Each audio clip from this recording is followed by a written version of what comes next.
Mount काटाडींचा through knife एजचा trail आत्ता आपण करतो आहे. हा खूपच असा विस्तृत ट्रेल आहे.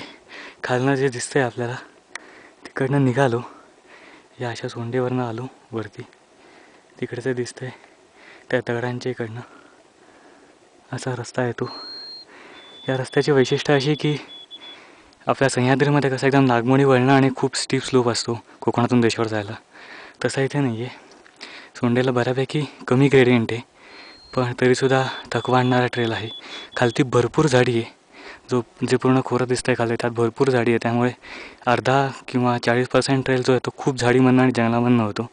आणि मग ह्या टप्प्यापासून इथे जो दिसतोय तिकडनं हळूहळू झाडी विरळ होत चालली आहे आणि इकडनं आता हळूहळू अजून विरळ होऊन पुढे पूर्ण ट्रेल लाईन संपेल असं दिसतंय.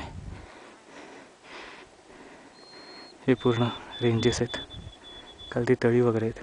इथे कधी कधी मध्ये मूस नावाचं एक जनावर पण दिसतं जे हरणासारखं असतं.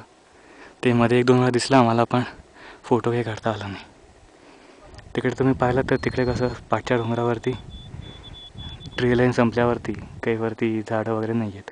तसंच तिकडे माउंट काटाड्यांचं पीक असणार आहे, तो आत्ता इथनं दिसत नाही आहे आपल्याला.